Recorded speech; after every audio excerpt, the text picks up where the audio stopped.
Hey, what's going on, guys? Welcome back to Brassmonke X. So, we're finally doing a BenchTop Banter video for Project Lich King. It's all complete now. If you guys don't know what Project Lich King is, it is a AR-15 build that I did, where I did a complete build series on it, where you can see how to install every single part of this AR-15. Those build series, I don't know if I'm going to be doing another one for a little while.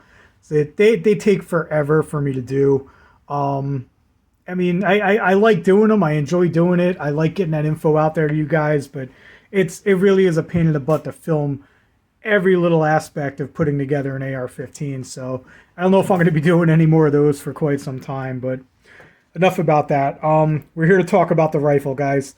So if you guys have never seen a benchtop banter video of mine, it's basically just me sitting at my benchtop and we're going to talk for a little while about projects that I've done. Today's project, like I said, Project Lich King. I've done benchtop banters on other projects before, some woodworking stuff, some other firearms. So if you want, go check them out. There's a playlist on my page. So let's just get right into it, guys. So this is Project Lich King, my AR-15. This is the one, two, three, I think the fourth AR-15 I have in my house.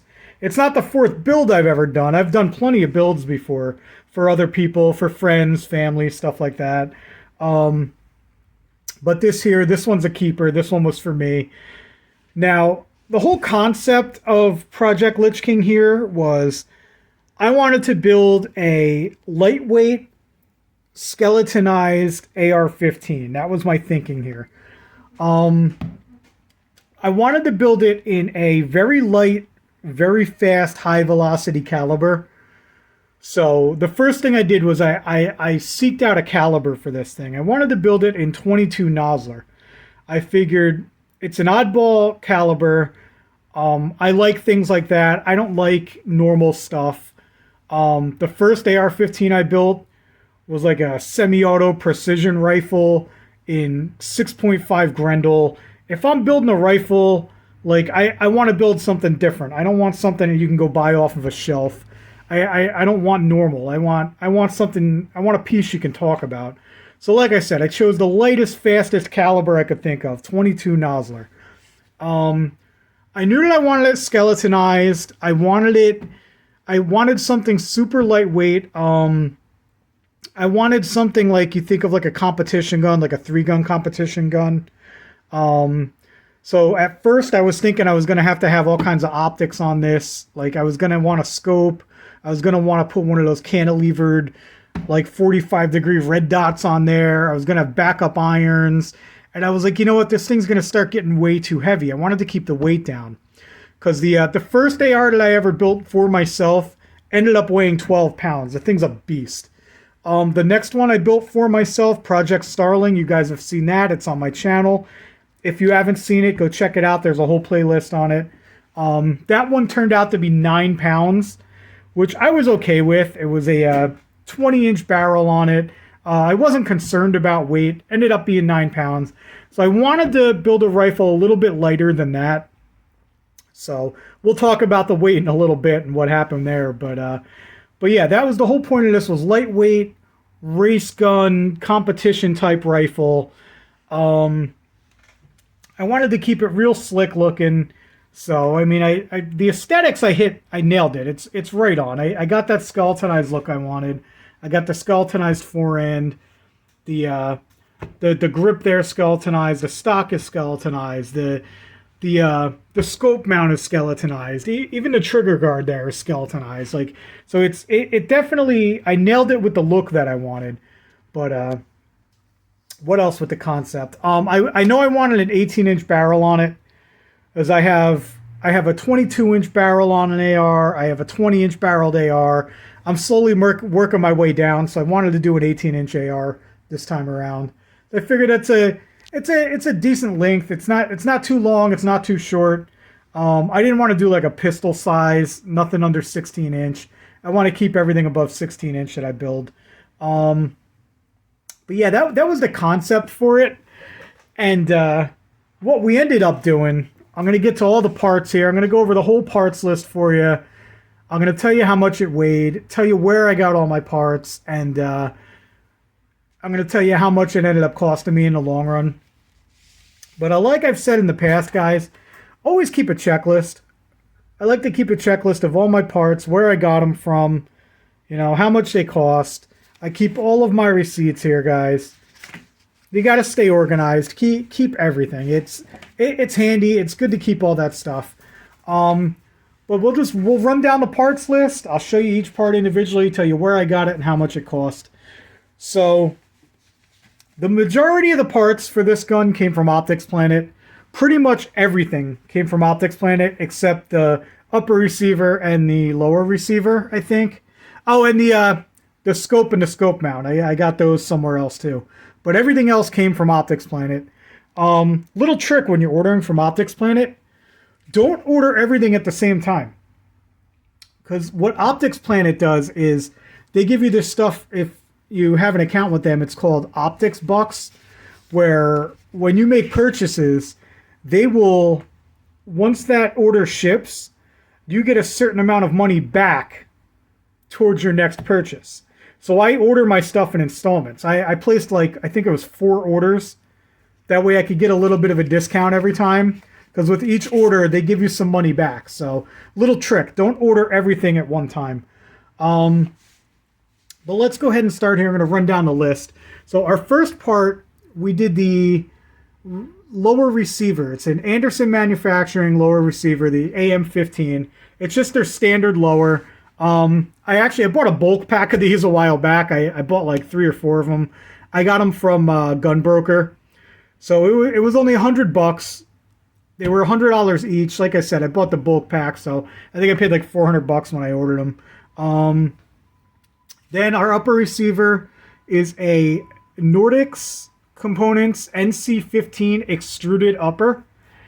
Now I know I wanted to go lightweight, and with the extruded upper, you're going to have a little more weight, but it gives you more rigidity, and the barrel where it links up to the receiver, it prevents barrel whip, they say, and it gives you a better connection, and it's supposed to make the gun a little more stable. So I figured, you know what? When I started looking at parts for this, I said I wanted to do super lightweight, but I figured I'd sacrifice some weight for precision. I wanted to make this thing a tack driver. I like high velocity rounds. This 22 nozzler is real fast, and I figured, you know what? I'm going to make this thing shoot laser beams. So part of the way through, I decided to kind of abandon the super lightweight idea and just go with making this thing a tack driver. So that's why I went with the extruded upper there. I also got that from Gunbroker. Then we're looking at, let's see, we move on to the barrel here. All right, we have an 18-inch, it's a DMR barrel by Odinworks. At first, I wanted to go with a pencil barrel, the profile, but good luck finding a pencil barrel that's a 22 nozzler that isn't going to cost you like $400. That's a custom barrel. So I found this one. It was off the shelf. It was an Odinworks 18-inch, like I said, DMR barrel, stainless steel. I wanted to keep that stainless steel look throughout, starting from the tip, going all the way through. As you can see it in there, the bolt carrier group, and then back here at the charging handle. So that's why I went with the stainless steel. Now the DMR is a little bit heavier, but again, it should provide a little more accuracy. You're going to get a little less barrel whip. The barrel's it's not going to heat up as fast. And between that and the extruded upper, I figure the barrel harmonics are going to be real good with this. And I'm going to be getting real decent groups. Now, I haven't taken it to the range yet. When I do, I'll do a full review. This is a BenchTop Banter. It's not really a review. It's more of an overview, okay? But yeah, I got that. The barrel was from Optics Planet as well. Now, with the barrel, Odinworks throws in a gas block. It came with the barrel. It's a tunable gas block. Okay, it's the size, it's .750 inch. Okay, because it is a DMR barrel. Now, like I said, they threw in the tunable gas block. So the barrel and the gas block together cost $246.99. Oh, the upper, I didn't tell you how much the upper was. The upper was $101.24. So $101.24 for that upper. But now, moving on from the barrel, we got the, what else are we looking at here? The gas tube in there. The gas tube is also Odin Works. It's a rifle length gas tube. Got it from Optics Planet. All these parts are from Optics Planet, so I'm gonna stop telling you where they came from because everything else is from Optics Planet. That was $14.99 for the gas tube. Let's see. We got the charging handle here. I'm gonna try and remember some of the info about these products here, guys. I don't know offhand. Like I said, these benchtop banters, these are off the cuff. It's just me talking. I didn't do any research for these videos, not like my review videos, so just bear with me here, guys. The charging handle is a Prisma ambidextrous silver charging handle. I believe it's aluminum. It feels like aluminum. It's super lightweight. Even that's kind of skeletonized. I really like the look of that. And again, it went with that silver theme I wanted throughout there. That cost me $27.99. The trigger here, the trigger was also silver. Now this is a flat face trigger. I've never used one of these before. I don't know if you guys have ever used them. Let me know down in the comments below. I don't know if they're any good. I've never tried one out, so I figured, what the hell, I'll give it a shot. It's a Rise Armament. The model number is RA242. It's just a drop-in flat face trigger. I got it on sale on Optics Planet. It was on sale for $89.99.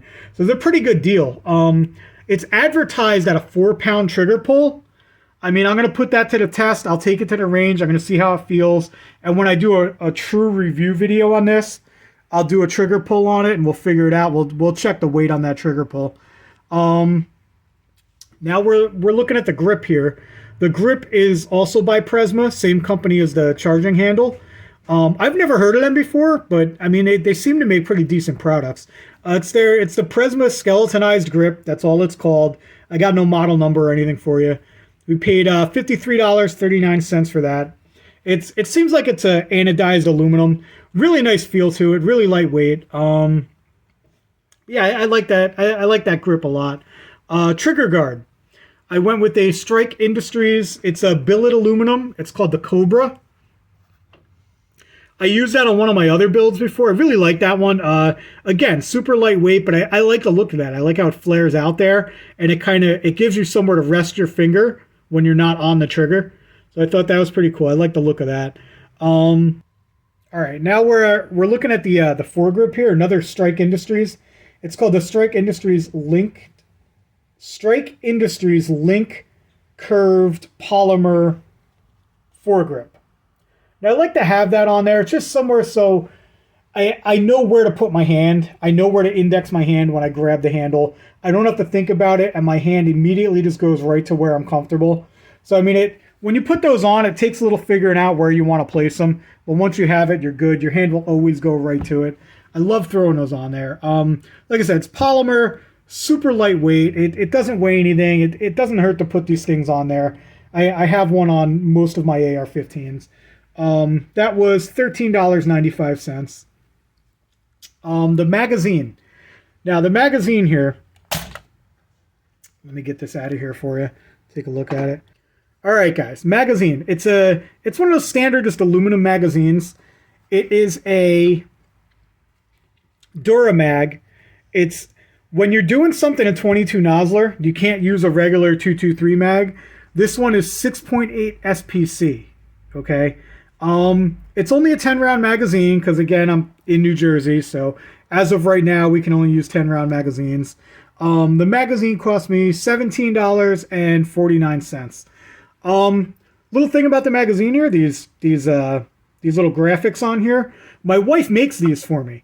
So on all of my AR-15s, depending on the project, like this one's Project Lich King, so obviously I got the Lich King logo there. My wife makes those on her Cricut machine. She's real into crafting and everything. So she made me this little logo. Any of the magazines that are going to go with this gun now, I just put that little logo on there. That way I don't mix up the magazines. I know that this is for this particular caliber. Because you can get them mixed up, and you don't want to do that. So all of my guns have these little logos on them, so I don't mix up the mags. She also made me a little stencil for when I did the Duracoating on here. So I put the stencil on, Duracoated over it, peeled the stencil off, and that's how I got that look there. I thought it was pretty cool. So big shout out to my wife. She's awesome. Thanks for that, Lauren. You're the best. But moving on from the magazine here, we used a Strike Industries enhanced lower parts kit. Okay, I can't really show you the parts there. It does have an ambidextrous safety there, so the safety is on both sides. I set the safety to a 45-degree throw. You could do either a 90-degree or a 45. I prefer a 45 if I have the choice. But yeah, it like I said, it's a Strike Industries enhanced lower parts kit. We paid $79.95 for that lower parts kit there. The stock is a Luth AR MBA2 Skeleton. It's called. It's the skeletonized stock. It came as a package with the buffer assembly, so you got the buffer spring, all that. It all came with it, so I didn't have to order any extra parts with that. I really like the look of that. Actually, it's very lightweight. It's polymer as well. We paid $91.27 for the stock and buffer assembly that came with it. So that was a pretty good deal. The muzzle device up here on the front. Let me give you a good look at this. That's it from the side. See it from the top there.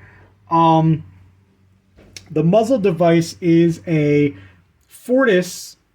The company is called Fortis, Fortis. It's a stainless steel muzzle brake. I did a cool video on that, on how to pin and weld a muzzle device to your gun. I could actually show you here real quick. This is the first time I ever actually welded something without supervision. I did it all on my own. It's not the cleanest looking weld there, but as you can see, it's done. It is what it is. It complies with all the ATF rules and all my state rules and everything, so we're good to go. I want to get a welder so I can get a little bit better at welding, so I don't have to rely on other people. But yeah, I definitely want to get some more practice in on the welder, because welding's kind of fun. I'm not even gonna lie. I'm not a huge fan of doing metal work. I'm a woodworker. I definitely want to pick up a welder and practice that some more. But back to the muzzle brake here. It was $84.49 for that muzzle brake. Our handguard was by F1. It's the X7M 12-inch handguard. I didn't want to go a full length. I didn't want to do the like a 17-inch, or I didn't want to go real short either. So I went with the 12-inch. I thought it was pretty cool. I actually like how the gas system is sticking out here. I like how that's forward of the handguard. I know that's a little unconventional, but I kind of like the look of that. I think it looks pretty cool. I just got to remind myself not to ding that up too much. Also, the X on there, I don't know. I'm a big nerd. I don't know if you guys are nerds. Obviously, the Lich King, that's from World of Warcraft. For my fellow nerds out there, you guys know what I'm talking about. Is it just me, or does that X there look like the Mega Man X symbol from Mega Man 10? I don't know. Just a shout out to my other nerds out there. Let's see. What else? Oh, we have our bolt carrier group here. I know you can't really see it, but it's the bolt carrier group is a low mass nickel boron bolt carrier group by Fostech. Again, sticking with that silver theme that I wanted all the way throughout the firearm there. That was actually pretty expensive. We're looking at $214.99 for the bolt carrier group. Oh, the handguard was $211.99 for that handguard. where was I? Lost my train of thought here. Okay, so now moving on to the scope for the optic on this. Now, what I did was I told you guys earlier that I was thinking of doing like 3 different optics on here. And I said, forget that. It's going to weigh way too much. I don't need a red dot and backup iron sights and a scope. I didn't want to do all that. So what I did was I went with this Bushnell AR optics. Okay. If you look here, I'll show you the box. It's a lot easier to do that. It's a Bushnell AR optics 1:6 by 24. And this is what the reticle looks like. It's an illuminated reticle. So basically, I've got my red dot right here in my illuminated reticle. As long as I keep it on 1 power, it's basically a red dot. And then if I need to go out further, I could adjust all the way out to 6 power. So I didn't need a red dot. It eliminated me needing to put a red dot on here, which saved me weight. Now, Bushnell optics, I'm a big fan of Bushnell optics. You guys have heard me talk about them in the past. They're very affordable, and they're really good optics for the price. So if you're looking for an affordable optic, guys, go with Bushnell. Bushnell makes some really good stuff. Now, the mount for that optic, I used a UTG. It's called the AccuSync mount. It's got the 30 millimeter rings because this is a 30 millimeter scope on there. Not much more to say about it. It's aluminum, lightweight, skeletonized, keeping with that theme that I was going for. And then, but yeah, that's pretty much all the parts on there, guys. Then we also did the Duracoat. Now the Duracoat, I knew from the beginning that I wanted to do a Battleship Gray. I thought that color was really cool. And I figured, I didn't know what I wanted the color scheme to actually be. I know I wanted some black in there, and I know I wanted the silver. So it took me a while to actually figure out which parts I wanted to Duracoat and which parts I didn't. I think the color scheme came out really good. I like how it's got that, again, I got that silver streak all the way through it, from the tip all the way through. The internals are silver. And then I have the black all the way along the top. Starting here, you got your scope and your scope mounter black, the upper receiver, and then the top half of my buffer assembly back here. I left that all black on the stock. And I really like the way that turned out with that black and Battleship Gray look to it. But I am pretty disappointed in myself this time around. I'm not disappointed with Duracoat. Duracoat is a great product. I use Duracoat all the time, guys. Always use Duracoat. I've Duracoated a ton of firearms before, and I've never had an issue. But on this firearm, I must have screwed something up, and I didn't clean my parts well enough before I Duracoated, okay? The prep work is key. If you don't prep your parts properly, you're going to have issues with your Duracoat. Now back here, all the Duracoat's fine. Towards the front on the handguard, everything's fine. Even most of the lower receiver is fine. But right here, where these screws are, I don't know what I did wrong, but you can see here, there's a little bit of discoloration. You can see that little ring around there. It's kind of hard to tell on camera, but there's a little bit of discoloration around where these screws are. And where that is, the Duracoat is peeling off. Like if I scratch that, it'll come right off of there. You can see it was real bad down here. Like I have to peel that off now and then reapply it and kind of touch that up. It did it not only here, but it also happened around here on the back. Okay, on the back of the receiver. Again, you can see right there the discoloration. What I'm thinking is I didn't clean the parts well enough, and there must have been some oil residue still on the parts. And you could see where the oil is underneath the Duracoat, and it's just kind of eating away at the finish there. So I'm going to have to, at some point, peel that off and then just touch it up. It's not that big of a deal. I mean, I'm a little upset because, like I said, I haven't even fired this thing yet, and the finish on it it's a little messed up, but that's my own fault. That's my bad. That's to no detriment of Duracoat in any way. If you guys are thinking about using the Duracoat product, please don't let that persuade you not to do it. Duracoat is an excellent product. This was my bad. I screwed that up, guys. And I feel awful about it. I feel like I let you guys down because I did a whole video on how to Duracoat it, and I was real excited, and I jumped right into it, and I did not clean the parts properly. But anywhere where the parts were cleaned, like on here, the finish is hard as a rock. It's never coming off. It's fine. And like I said, back here, fine. It's just these couple little spots where I didn't clean it enough, where I got a little bit of oil underneath, and it's eating away at the Duracoat. So, word of advice, guys, if you're going to Duracoat, prep work is key. Make sure everything is prepped properly. Now, Duracoat. Duracoat isn't too expensive. I got one 4-ounce bottle of that Battleship Gray. It was $29.95. Got that from Duracoat. But the total price, guys, for this build, now, don't let my wife know. She's going to be so fucking pissed when she finds out. The subtotal was $1,722.90. With tax, the tax was $87.74. So a grand total, you're looking at $1,810.64.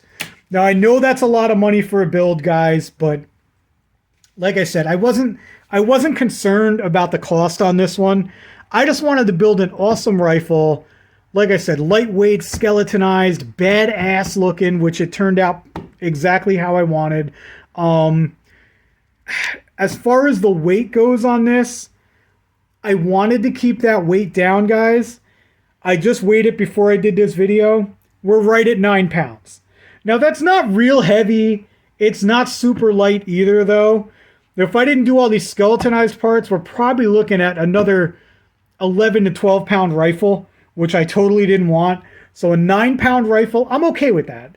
That's not too heavy for me. I didn't need like a 6-pound rifle or anything, but 9 pounds is fair.